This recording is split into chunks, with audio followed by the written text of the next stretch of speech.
Apa yang kalian pikirkan jika mendengar band Dream Theater? Pasti musiknya yang penuh skill dan para personilnya yang udah pada suhu semua kan? Dan lagu mereka yang sulit di cover kan? Sama dong, hormat dan kagum aku sama Dream Theater. Tapi tahu nggak, album debut mereka pernah nggak laku di pasaran loh. Berikut kita akan bahas album pertama Dream Theater, Tarik Nafas, Relax, dan mari kita bahas.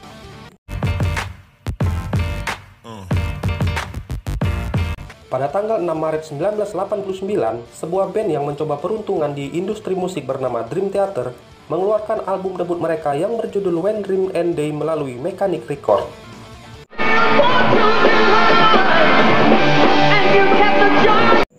Lagu-lagu di album ini merupakan materi yang sudah dipersiapkan dari sebelum mereka menggunakan nama Dream Theater, yaitu Majesty, dan satu-satunya album yang diisi vokalis pertama mereka bernama Charlie Dominici. Setelah itu, kedepannya, Dream Theater memakai vokalis bernama James Labrie. Tapi, jauh sebelum itu, kita bahas dulu tentang Majesty. Majesty adalah band yang dibentuk tahun 1985 oleh suhu-suhu yang bernama John M. Young pada bass, Mike Portnoy pada drum, dan John Petrucci pada gitar. Nama Majesty sendiri sebenarnya terinspirasi dari komentar si Portnoy pada akhiran lagu Rush yang berjudul Bastille Day. Saat itu, mereka masih belum puas, lalu mengajak keyboardis Kevin Moore yang nggak lain adalah teman John Petrucci di sekolah. Setelah itu, mereka masih kurang puas juga, lalu membuat audisi untuk mencari vokalis. Dan pada saat itu mereka mendapatkan Chris Collins. Namun, waktu mereka mengadakan tour di sekitar New York, si Collins malah pergi ninggalin band gitu aja.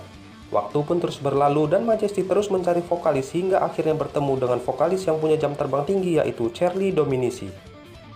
Majesty dengan vokalis barunya coba merekam The Majesty Demos pada tahun 1985 dan 1986. Pas mereka lagi semangat-semangatnya, tiba-tiba datang masalah yang mau tidak mau mereka harus merubah nama band mereka. Karena nama Majesty sudah ada yang punya dan kalau mereka nggak mengganti nama bandnya, mereka diancam pidana. Di saat mereka pusing mencari nama band, datanglah pahlawan yang memberi nama baru untuk band mereka, yaitu ayahnya Portnoy. Ayah Portnoy waktu itu mengusulkan nama Dream Theater karena teringat ada bioskop di dekat rumah mereka. Bioskop itu bernama Dream Theater.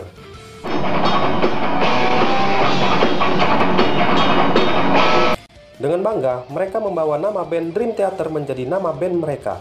Dan akhirnya yang ditunggu-tunggu datang juga, yaitu menandatangani kontrak rekaman pertama mereka dengan Mechanic atau yang biasa disebut MCA. Setelah tanda tangan kontrak selesai, Dream Theater merekam album mereka When Dream and Day pada 18 Juli sampai 12 Agustus 1988. Rekaman itu dilakukan di Cajun Victory Studios di Gladwin, Pennsylvania dengan produser Terry Dead, Dream Theater, dan Steve Sinclair.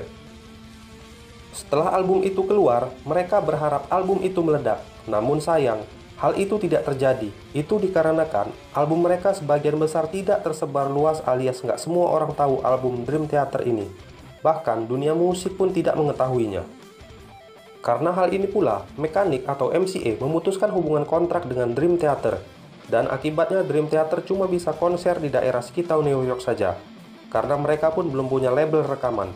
Sementara itu, para personil band sempat mengalami ketegangan dan terjadi perbedaan dalam bermusik. Akibatnya, Dominici dipecat dari band dan Dream Theater nggak pakai vokalis dalam beberapa tahun. Album When Dream and Day Unit memang nggak banyak menerima perhatian setelah dirilis. Namun, karena keberhasilan mereka di album kedua Image and Words, akhirnya album pertama mereka When Dream and Day mendapat ulasan dan kritik dari berbagai sumber dan dapat 3 dari 5 bintang oleh AllMusic. Untuk album kedua ini, Dream Theater sudah memakai vokalis James Labrie yang suaranya keren habis. Dan untuk album kedua ini, Dream Theater diproduseri oleh Atlantic Records, yaitu label rekaman asal Amerika Serikat.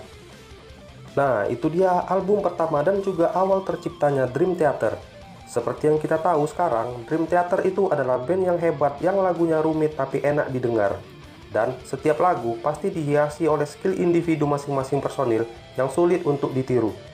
Tapi, dulu mereka pernah hampir gagal di dunia musik. Kuncinya tetap berusaha dan dibarengi doa. Saya Edi pamit undur diri dan kita jumpa lagi di video berikutnya.